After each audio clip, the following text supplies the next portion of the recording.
Hola, buenas noches. Me plantearon un desafío y lo acepté. El desafío es contar una historia tremenda en 10 minutos. Yo quiero compartir con ustedes una historia que tiene dos características fundamentales. La primera es que es una historia extraordinaria. Es una historia sobrenatural. Y la segunda característica es que no me la contaron. Es mi propia historia.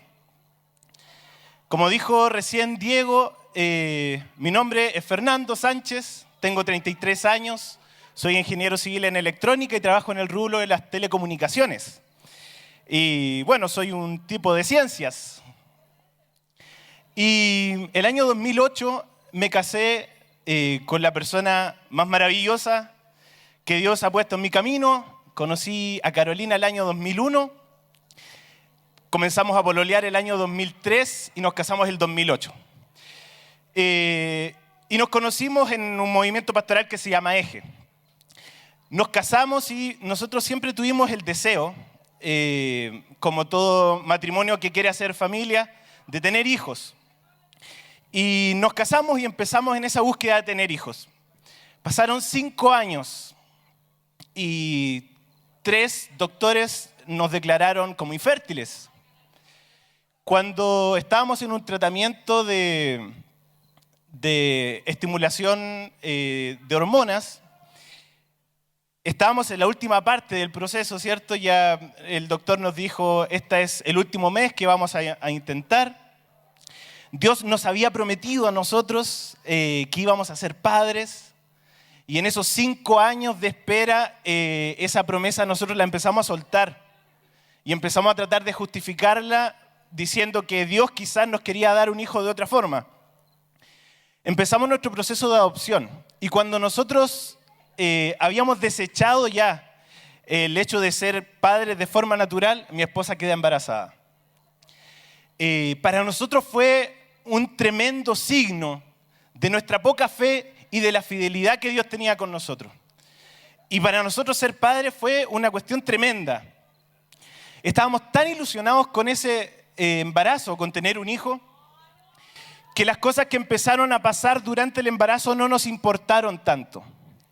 ¿Qué nos pasó durante el embarazo? Bueno, mi esposa, en la medida que nuestro hijo iba creciendo en su guatita, en su vientre, empezó a sentir algunos dolores en la columna, en la cadera, en la rodilla, y de a poquito esos dolores empezaron a crecer, llevaba 2 meses de embarazo y ya no podía desplazarse por sus propias fuerzas, así que compramos bastones, mi esposa se empezó a desplazar con bastones, luego el dolor empezó a crecer más, era más invalidante y empezó a usar burrito.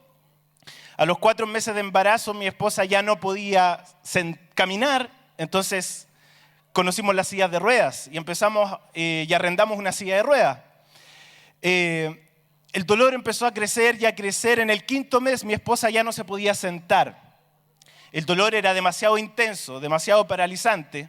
No podía sentarse, por lo tanto, desde el 5.º mes en adelante mi esposa vivió el embarazo postrada en una cama. La medicina y nosotros apostábamos a que esto era una pubalgia que suele terminar una vez que pasa el parto. Así que nuestra esperanza y nuestra tranquilidad estaban un poco depositadas en eso, ¿cierto? Que todo el dolor iba a terminar cuando mi hijo naciera. Las siguientes ecografías no las pudimos hacer porque mi esposa ya no podía levantarse, las últimas las hicimos en silla de ruedas, y entonces todas las cosas se complicaban. En el 7.º mes de embarazo, a las 31 semanas, mi esposa ya no aguantó más el dolor.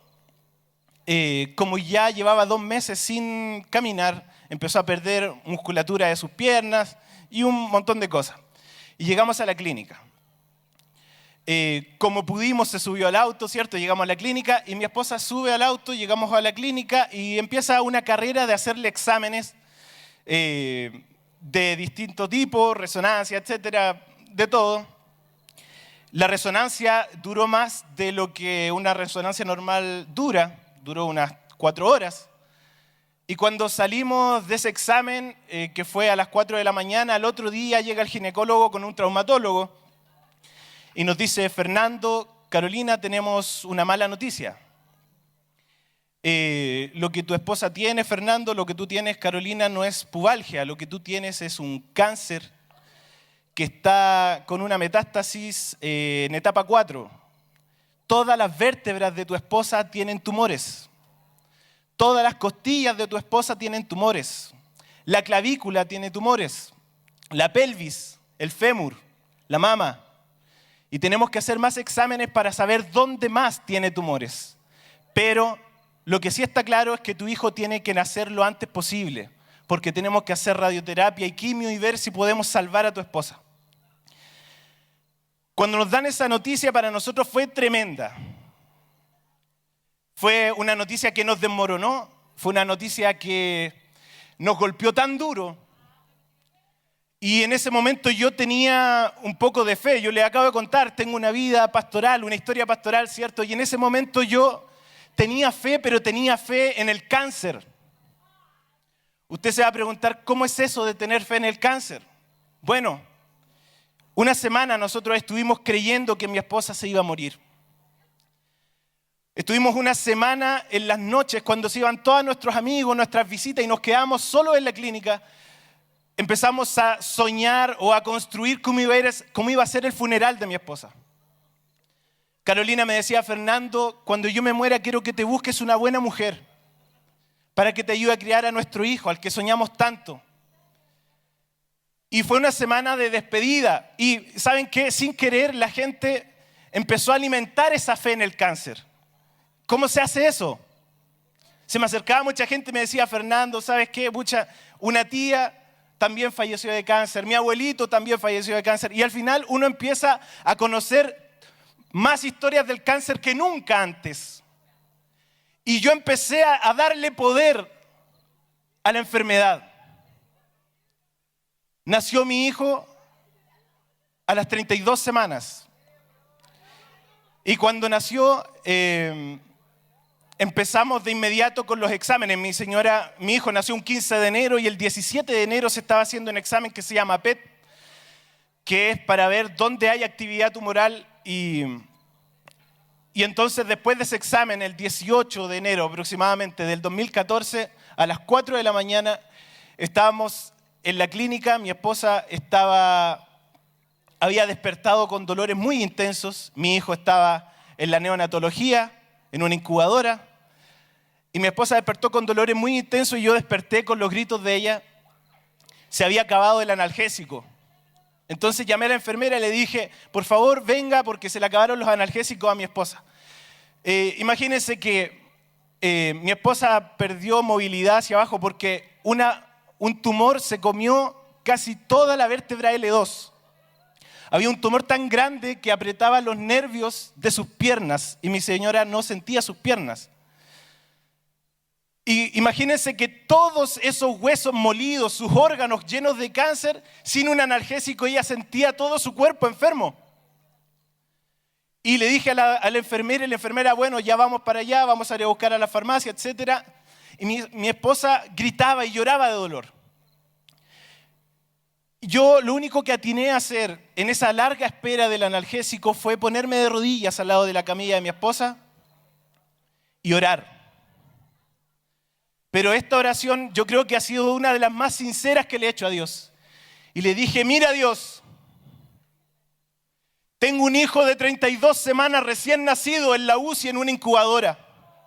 Ese niño debería estar con su mamá, tomando leche del pecho de su madre. Tengo a mi esposa aquí al lado muriéndose. Y yo solo soy un simple hombre que no tengo poder. Voy a hacer todo el esfuerzo de pagar las cuentas. Voy a hacer todo el esfuerzo de darle lo mejor a mi esposa. Pero yo necesito que tú hagas algo, Dios. Dime algo. Lo más increíble de todo esto es que Dios me respondió. Y lo más increíble es que Dios me respondió con una respuesta que no esperaba de Él.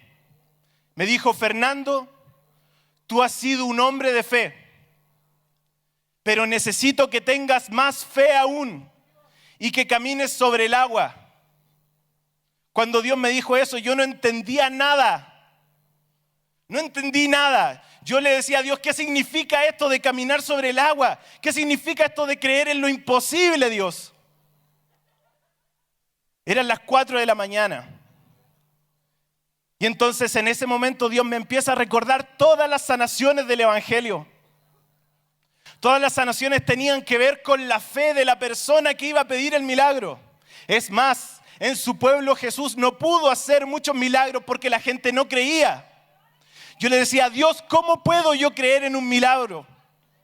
Si los doctores dicen que tiene máximo 3 meses de vida.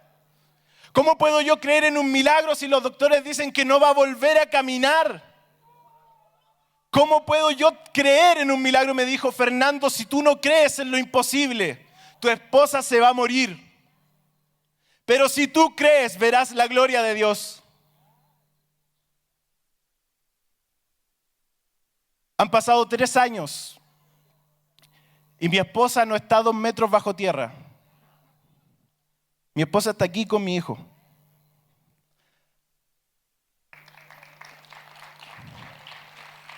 Han pasado 3 años y mi esposa no le operaron la espalda. Mi esposa se puso a caminar de milagro, sin ninguna operación. Y empecé a creer en el poder de Dios. Para Dios no hay nada imposible. Aquí está mi esposa y aquí está mi hijo.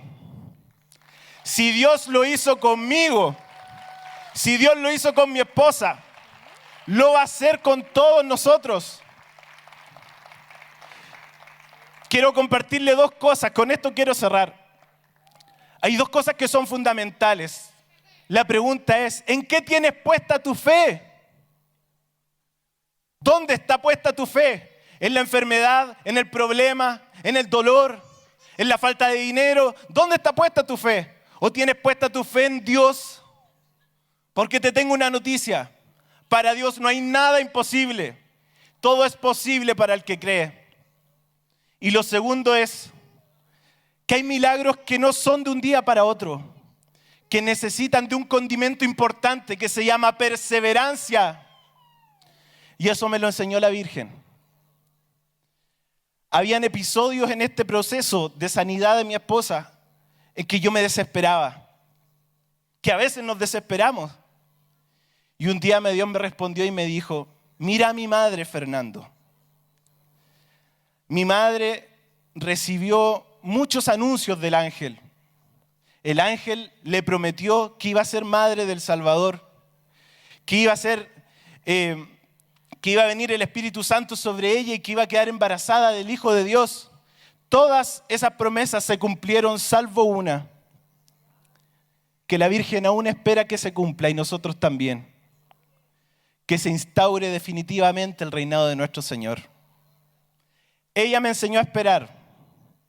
Si tú estás esperando tu milagro, no lo sueltes, porque Dios te ama. Un abrazo grande y que Dios los bendiga.